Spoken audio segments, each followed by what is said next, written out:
Any other table who has a third idea to share with us who I haven't managed to call on yet?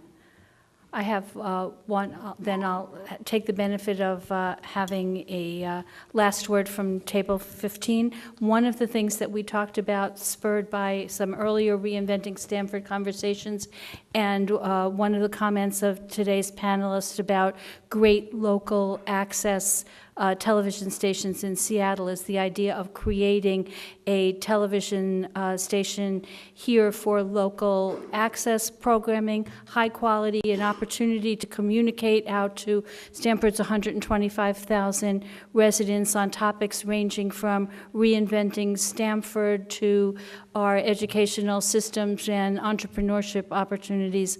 It would also help us link together UConn and grow a communications capability at this campus that ties in with the emerging capabilities of the Connecticut Film Center, the NBC and WWE production facilities here in Stamford. You've done a really strong amount of thinking over the course of not very much time at all. I want to remind all of the table leaders that despite the fact that we have been taping and filming and recording in many ways, we are also relying on your good notes of the conversations at your table to get back to KIP so that we can be sure that they're reflected in the body of material that comes out of our sessions will be able to be available to everyone. Kip, where are you? I want you to come up here and talk a little bit in more detail before we close. Promptly, you'll note, about the upcoming session on civic engagement. We've been spending a fair amount of time talking about emerging conditions, our capabilities, and the opportunities, and you've done a fabulous job this afternoon and into the evening focusing on some of the ways we might jump on those opportunities. One of the things that we want to talk about at our next session is how to engage not just the 125 to 175 of us who have been participating, but how can we mobilize an even greater proportion of Stamford's residents and workforce in helping us jumpstart the implementation of these ideas, and as David's group pointed out, to keep the conversation going so that we'll continue to pick up on emerging ideas into the future. Thank you. It's been a pleasure to have a chance to talk with you all today. A couple things. One, we're at a pivot point where we're going from 8 months of really in-depth thought and conversation and information gathering to strategy and action. And to capture that work, that thinking, those ideas, a lot of the background materials are being distilled into a document called Pivot Point, the first year in Reinventing Stamford, which we're going to publish in the quality of a corporate annual report in about that length, 25, 30 pages. And we will have that ready by the next meeting, which would be February or March, depending on the mayor's calendar, because we want him to be a central player in the next event.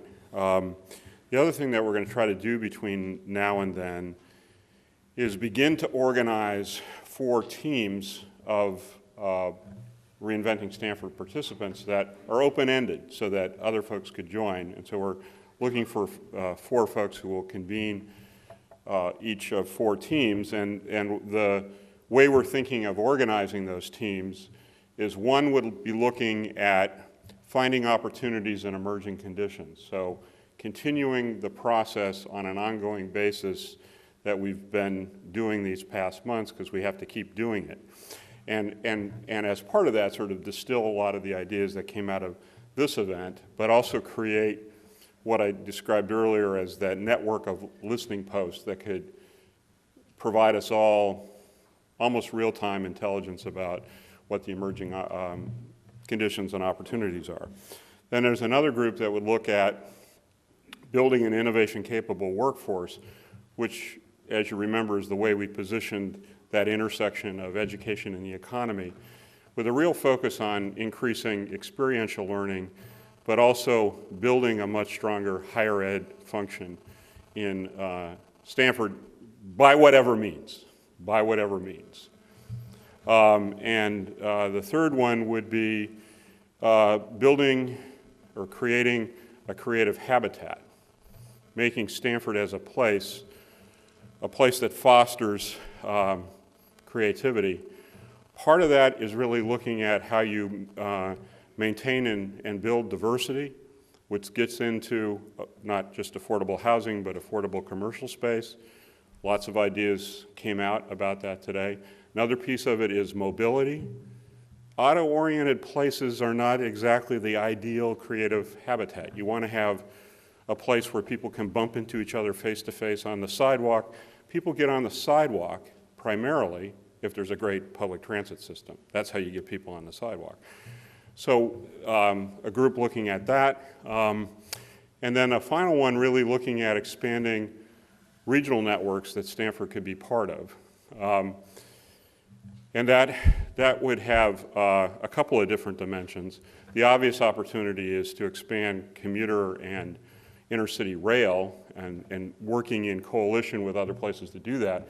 The other is, very deliberately finding other places who might be interested in doing their version of our experience and linking up with them as a learning network, from New York to Boston, or maybe ultimately from Washington to Boston, but I think it's a little more manageable if we start in the Northeast. Larry and I are going to do some early missionary work this next week to identify some places that might be interested. We're talking to folks in Bridgeport, New Haven, Boston, New York, and Providence, which is not a bad beginning set. I think there's some interest in New London as well, and there may be interest in Newark. That we can reinvent ourselves in parallel, learn from each other, but there also may be some ways in which we can actually complement each other. So we're not all doing the same thing, we're doing things that reinforce each other, and that we can create a network that can also be used for collective action on things like rail that are obvious opportunities to increase our competitiveness. So we're hoping to have those teams in formation the next time we meet, so there's something to join and there's a structure for it. But I think we're also going to have to think about ways to get our message to a larger group of people. And the core idea is about storytelling. And reinventing Stamford, just that phrase, is a story in itself. It's a story of our history, because it's what we've done so well. It's a statement about what we need to do. And it's reinventing in sort of the ever-present tense, that we're always reinventing ourselves. And I think that story itself can be transformative. It can have an effect on catalyzing folks to self-organize without somebody having a master plan for it. So that storytelling, we want to think about how to do that in a more focused way so that we really expand beyond the 200 or 300 folks that have been involved in this to a larger group of people without doing it in exactly the format that we've been doing it here. So that's what's coming up. We'll let you know when the next event is as soon as we know, but I think it would be late February, early March, and we'll see you then. Thanks for coming.